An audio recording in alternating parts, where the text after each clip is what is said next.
Hey guys, what's up? I'm back with another one of my classic review videos. This time I'm going way back to the Black Diamond Solution harness. Oh, sorry, Solution Guide harness. But first off, I wanted to say thanks for sort of sticking with me with my changed schedule, only doing 2 videos a month.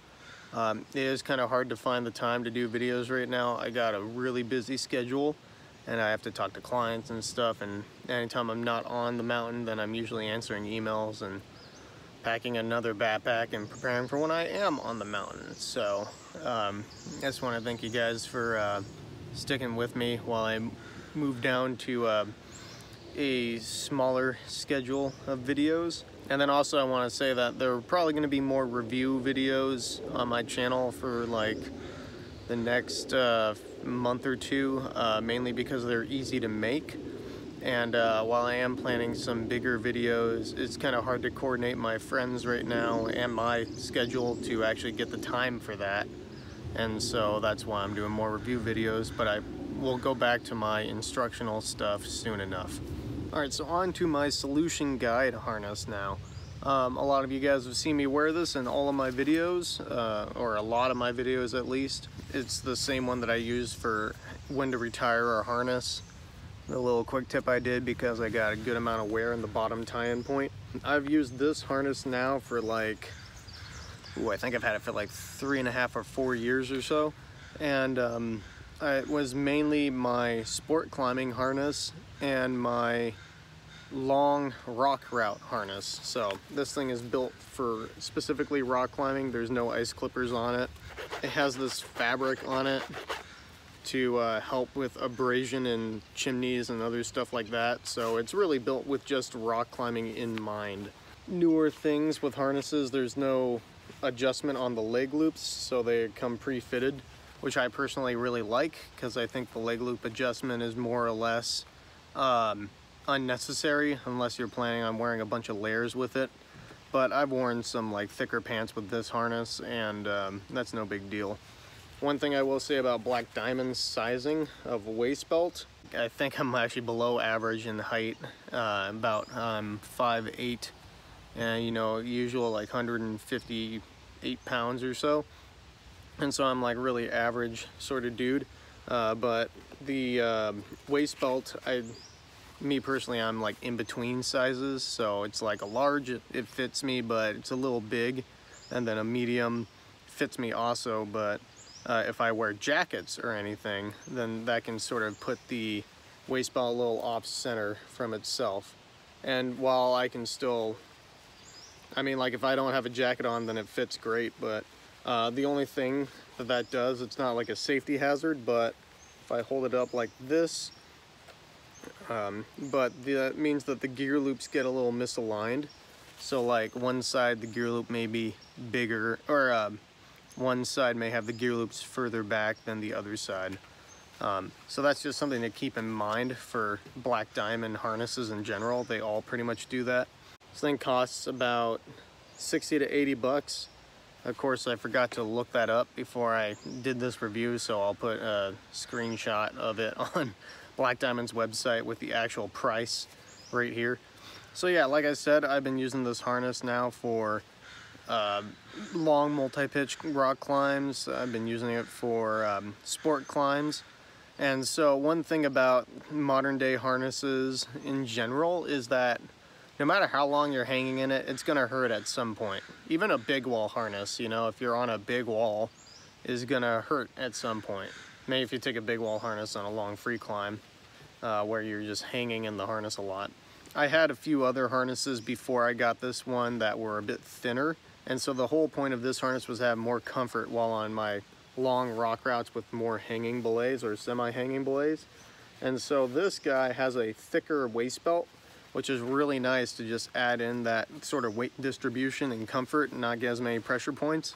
The padding on the inside of the waist belt too, it actually still has a lot of padding left in it. Even though I put around 200 to 300 user days on this, the padding is still working out really well.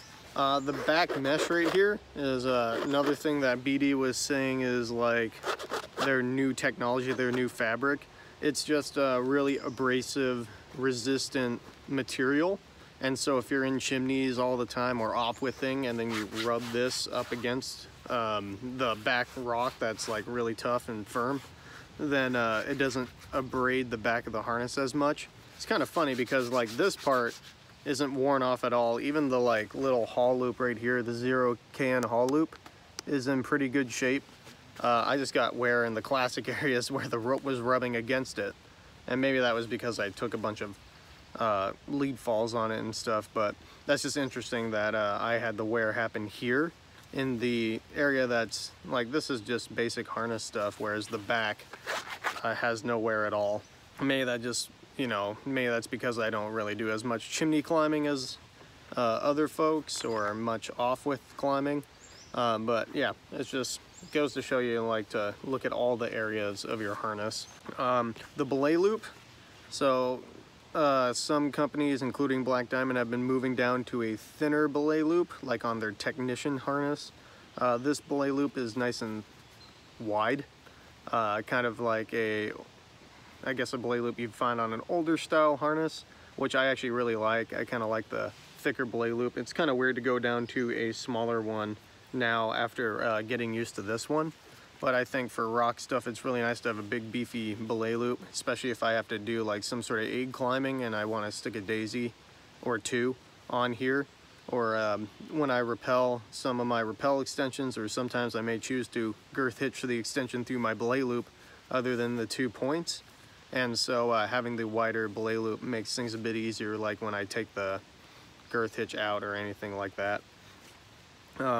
Adjustable leg loops, I've seen this stuff right here get stretched out over time, but this, you can see the stretching bit, whatever, is actually still pretty robust even after 3 or 4 years of use.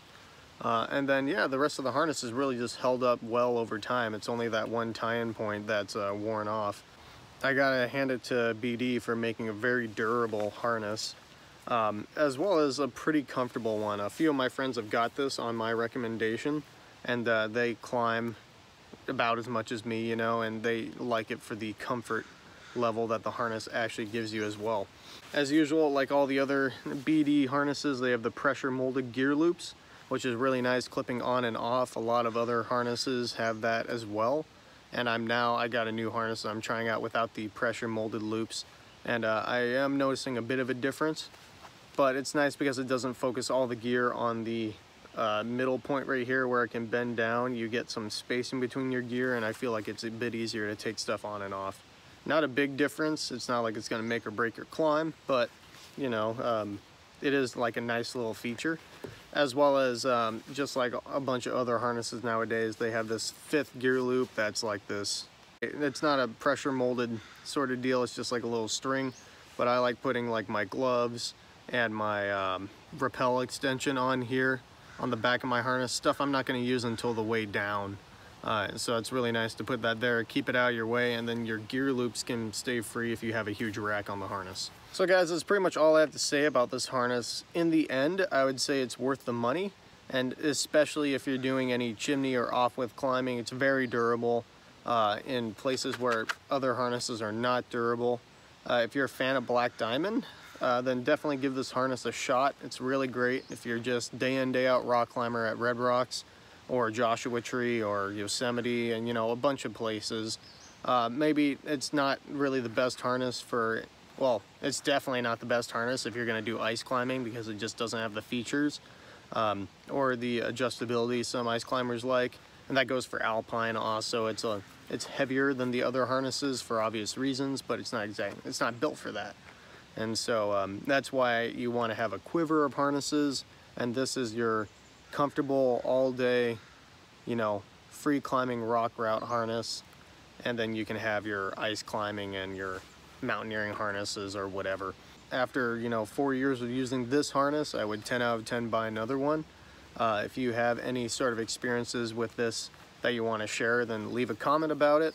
Thanks for watching. I promise I'll get back to my usual tutorials real soon, just after, you know, all this sort of work stuff starts to calm down and I find a groove and I get a few days off here or there.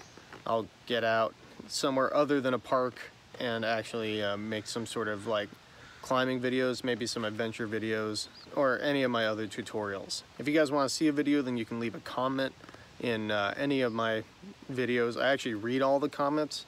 I've run into a few of you guys now in like stores and at crags and stuff. And so it's really great. Feel free to approach me if you do recognize me. I'd love to talk about whatever. Run into you guys every now and again on the mountains and stuff like that. And if you do see me and you want to chat, then feel free. I'm working a lot when I run into people, but I'll always take time to chat a little bit while I'm doing whatever. It makes me look cool in front of my clients too, because they're like, whoa, that guy must really know what he's doing. You know, random people are recognizing him. So it gives me some credit with my clients. So if you see me guiding, definitely go up and talk to me. Other than that, I'll see you guys in the next video. I'm actually going to do another video right now, which is a different harness review for a mountaineering harness. So if you want to see that, then stay tuned for next week's video. Anyway, thanks for watching, and I'll see you guys in the next one.